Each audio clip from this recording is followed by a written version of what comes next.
Halo dan selamat datang kembali di Evis. Kali ini, kita akan merecap sequel dari film The Monkey King. Di seri keduanya ini akan menceritakan pertemuan Gokong dengan gurunya, yaitu Biksu Xuanzang, beserta Patkai dan juga Wujing, di mana mereka nantinya akan berangkat bersama menuju barat untuk mengambil kitab suci Buddha. Tanpa berlama-lama lagi, mari kita langsung saja ke ceritanya.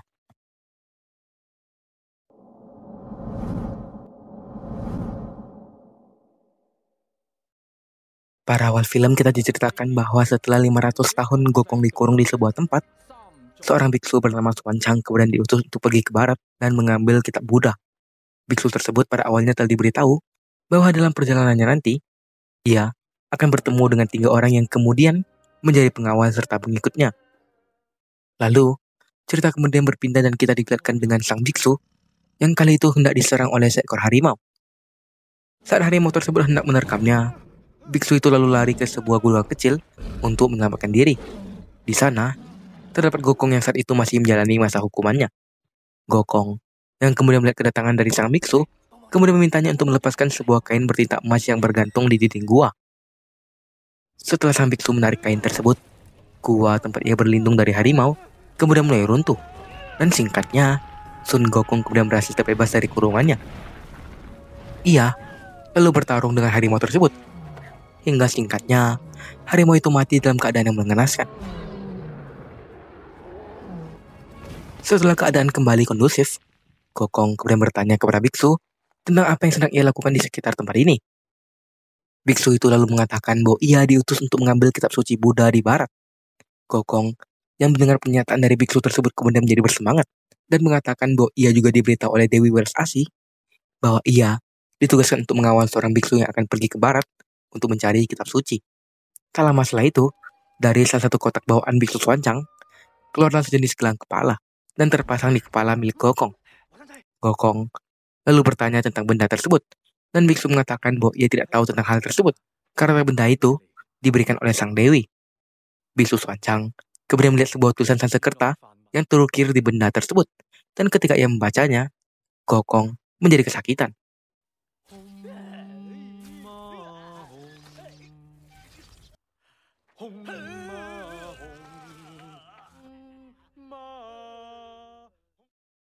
Setelah itu, Dewi Welas Asih kemudian muncul dan mengatakan kepada Gokong bahwa benda yang berada di kepalanya akan menjadi batasan Gokong dalam bertindak. Gokong diperintahkan untuk mengawal dan mengamankan perjalanan sang biksu, dan gelang di kepalanya hanya bisa terlepas ketika sang biksu sudah berhasil mendapatkan kitab suci. Setelah itu, Gokong dan biksu Xuanzang kemudian berjalan bersama dan memulai perjalanan mereka. Singkat cerita, mereka berdua tiba di sebuah tempat yang terlihat cukup menyeramkan. Tak lama dari itu, muncul seorang pria dengan cahaya langit yang mengitarinya. Pria tersebut berjalan mendekati biksu dan juga Gokong. Setelah ia berdiri dalam keheningan, ia akhirnya membuka pembicaraan dengan menanyakan apakah biksu Xuanzang adalah orang yang sedang dalam perjalanan menuju barat. Gokong dalam matanya kemudian melihat bahwa ternyata pria yang mendekati sang biksu adalah seorang siluman. Ia kemudian langsung bertindak dengan memukuli pria tersebut, hingga kemudian pria itu berubah menjadi wujud aslinya. Pria itu lalu berteriak dan memanggil seorang pria dengan sebutan Kakak Syah. Dan setelah itu, muncullah seorang pria yang kemudian bertarung dengan Gokong.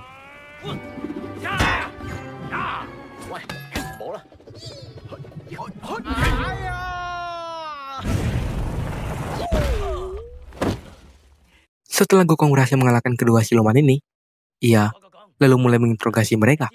Mereka mengaku bahwa ditugaskan oleh Dewi Welas Asih untuk mengawal seorang biksu yang sedang dalam perjalanan menuju barat untuk mengambil kitab suci.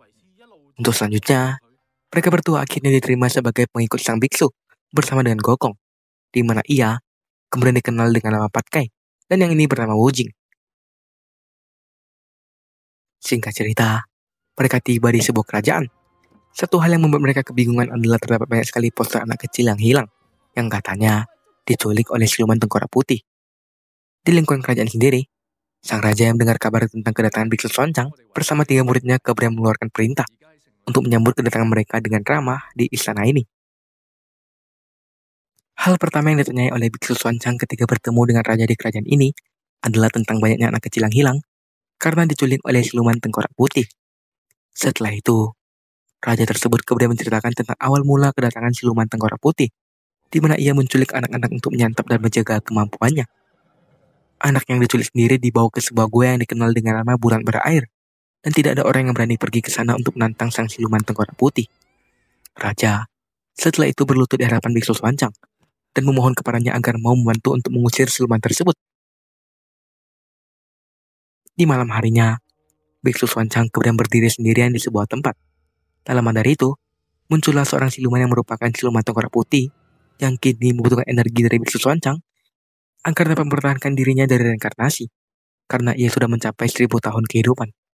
Saat itu, biksu Swancang mencoba untuk menyadarkan sang siluman agar kembali ke jalan yang benar. Namun tentu saja tidak ada siluman yang mau mendengarkan hal tersebut. Tak lama dari itu, muncul sosok biksu Swancang yang lain, yang kemudian mereka berdua saling menuduh satu sama lain, bahwa satu di antara mereka adalah biksu palsu. Siluman tengkorak putih yang kemudian menjadi kesal dengan pertengkaran mereka, kemudian berniat untuk melakukan penyerangan. Namun pada akhirnya ditahan oleh salah satu dari mereka, yang ternyata adalah Gokong, yang menyamar sebagai biksu Swancang untuk menjebak sang siluman. Tak lama setelah itu, muncul pula Wujing dan juga Patkai yang siap untuk menyerang sang siluman. Patkai kemudian mendekati siluman itu, dan mencoba untuk membuat suatu kesepakatan secara sepihak dengan sang siluman. Patkai mengatakan bahwa jika siluman itu bisa mengalahkannya, maka ia akan sukarela menikah dengannya. Namun jika Patkai yang memenangkan pertarungan, maka silumanlah yang akan sukarela menikah dengan Patkai. Setelah itu, Gokong mulai bersiap untuk bertempur bersama dengan tongkatnya. Sedangkan sang siluman yang mulai kesal, kemudian mulai berubah dan memanggil para pengikutnya. Singkatnya setelah itu, terjadilah pertarungan yang cukup sengit di antara mereka. Pertarungan baru berakhir ketika mereka menyadari bahwa biksu Swancang telah dibawa oleh kelompok pasukan lain sehingga Gokong kemudian segera mencarinya. Di tempat sang biksu, ia dibawa ke sebuah tempat dan di sana, ia melihat belasan anak yang diculik dan dikurung di tempat tersebut. Setelah itu, muncullah raja dari kerajaan ini, yang ternyata ia merupakan dalang di balik diculiknya biksu, dan menjadi penyebab diculiknya anak-anak pula. Raja itu mengatakan bahwa darah dari anak-anak bisa membuat kutukannya hilang untuk sesaat. Namun dengan darah dari biksu Swancang, maka ia bisa sembuh, alias terlepas dari kutukan tersebut. Saat raja itu akan membunuh biksu Swancang, Gokong kemudian muncul dan menghentikannya. Ia bahkan hampir membunuh raja tersebut jika saja tidak dihentikan oleh gurunya, alias biksu Swancang. Gurunya tidak ingin Gokong membunuh seseorang, karena baginya lebih baik membiarkan seseorang berubah menjadi sosok yang lebih baik daripada mencabut nyawanya begitu saja. Gokong yang terpaksa harus menerima perintah dari gurunya, kemudian hanya memberikan peringatan kepada sang raja bahwa bila ia tetap melakukan kejahatan dan menculik anak-anak, maka Gokong akan datang bersama tongkatnya dan langsung membunuhnya. Setelah itu, Gokong membebaskan semua anak yang ditahan dan berjalan pergi bersama dengan biksu Swancang. Di pagi harinya, biksu Swancang bersama murid-muridnya kemudian hendak bergegas pergi dari tempat ini. Ia lalu tertahan oleh sejumlah penduduk yang ingin memberikannya hadiah karena telah menyelamatkan anak mereka. Gokong dengan mata apinya kemudian melihat bahwa ternyata seorang anak yang berdiri tak jauh dari gurunya telah dikendalikan oleh siluman tengkorak putih, sehingga Gokong langsung memukuli anak tersebut. Gurunya, yang tentu saja tidak tahu apa-apa, kemudian memarahinya. Awalnya, Gokong mencoba untuk menjelaskan apa yang telah ia lihat. Namun gurunya yang tentu tidak memiliki kemampuan seperti Gokong hanya akan mengira bahwa Gokong membohonginya dan sengaja memukuli anak tersebut. Singkatnya, terjadilah perdebatan di antara mereka, yang diakhiri dengan biksu Swancang meminta Gokong untuk pergi dan tidak perlu mengawalnya lagi. Gokong setelah itu mencoba untuk menjelaskan lagi kepada gurunya tentang apa yang sebenarnya terjadi. Namun gurunya tetap saja tidak mempercayai hal tersebut dan meminta Gokong untuk segera pergi dari tempat ini.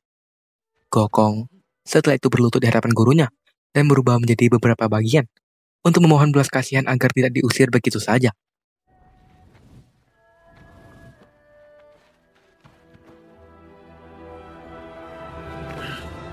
Namun, biksu Swancang tetap memintanya untuk pergi dari tempat ini, sehingga Gokong tidak punya pilihan lain.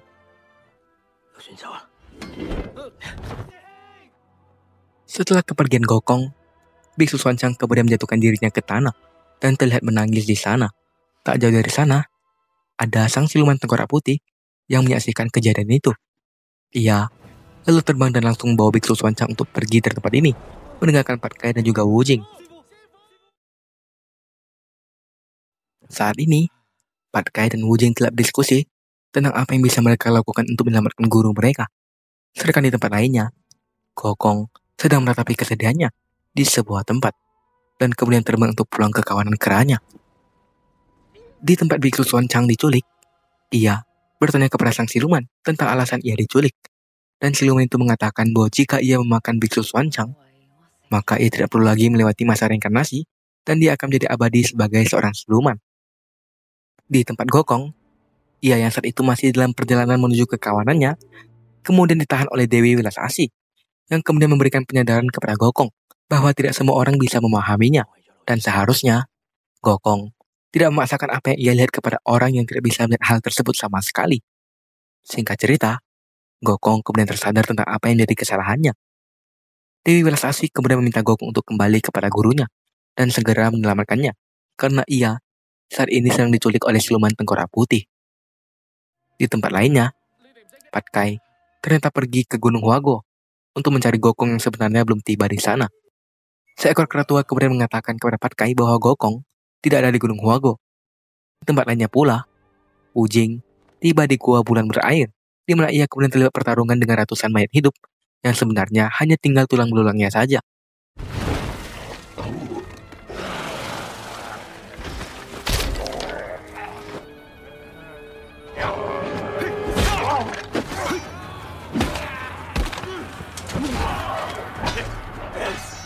Di tengah pertempuran, muncullah Pat Kai yang kala itu mengenakan pakaian milik Raja Kera Tampan, alias Sun Gokong. Pat Kai mengatakan bahwa ia membutuhkan pakaian itu agar memiliki keberanian dan kekuatan yang setara dengan Sun Gokong. Singkatnya setelah itu, Pat Kai dan Wu Jing kemudian bertempur bersama untuk melawan ribuan tengkorak tersebut. Tak lama setelah itu, Gokong kemudian tiba dan langsung membunuh tengkorak-tengkorak tersebut.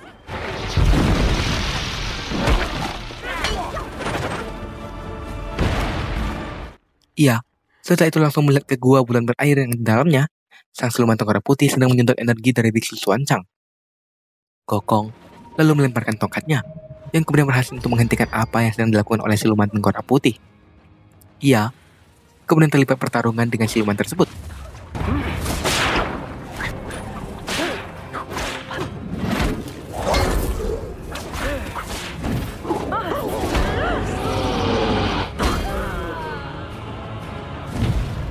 Pada akhirnya, Gokong berhasil mengalahkannya. Ia lalu kembali masuk ke gua dan meminta maaf kepada gurunya atas semua yang telah ia lakukan dan meminta untuk diterima kembali sebagai muridnya.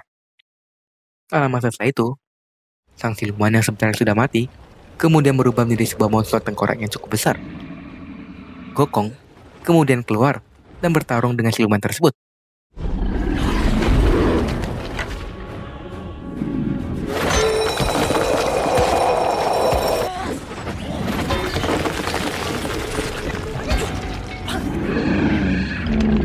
Pada akhirnya, ia menggandakan wujudnya dalam jumlah yang sangat banyak dan secara bersama menyerang monster tengkorak tersebut hingga akhirnya monster itu berhasil untuk dikalahkan.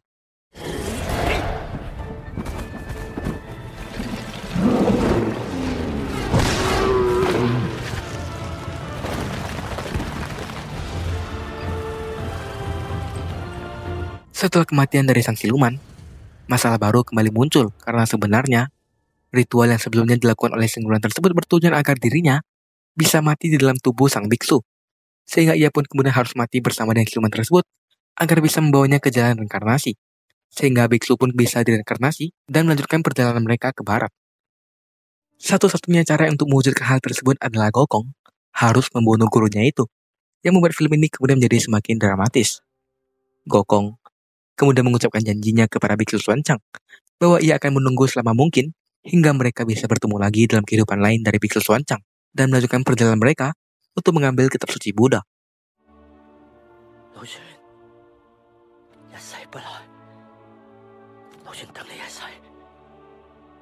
Gokong setelah itu lalu mengangkat tongkatnya dan kemudian langsung menghajar Biksu Xuanchang yang kemudian berubah seketika menjadi sebuah batu.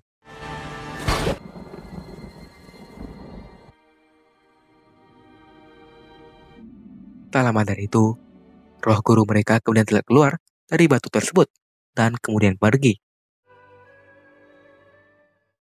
7 hari setelahnya, Mereka telah membawa patung dari biksu Swancang ke sebuah tempat, di mana mereka masih menunggu gurunya itu untuk kembali menjadi manusia seutuhnya. Patkai, yang saat itu sudah cukup putus asa, kemudian ingin membubarkan diri. Gokong yang merasa kesal, kemudian mencubit telinga besar Patkai, dan memperingatinya bahwa mereka tidak akan bubar selama gurunya masih ada, meskipun sudah menjadi batu. Setelah itu, Gokong lalu menaiki kudanya dengan membawa patung gurunya itu, dan kemudian melanjutkan perjalanannya bersama dengan Patkai dan juga Wujing. Dari sebuah tempat di langit, sang Dewi Welas Asih kemudian menjatuhkan sebuah tetesan air yang secara perlahan mengelupas batu yang mengurung biksu Swancang, dan cerita kemudian berakhir. Sebenarnya, ending dari film ini cukup sulit untuk dipahami, tapi semoga kalian bisa tetap untuk menikmati alur film ini, karena kita akan menyelesaikan keseluruhan trilogi film tentang Sun Gokong secepatnya. Sekian untuk video kali ini. Terima kasih kepada kalian yang sudah menonton dari awal hingga selesai, dan sampai jumpa di video selanjutnya.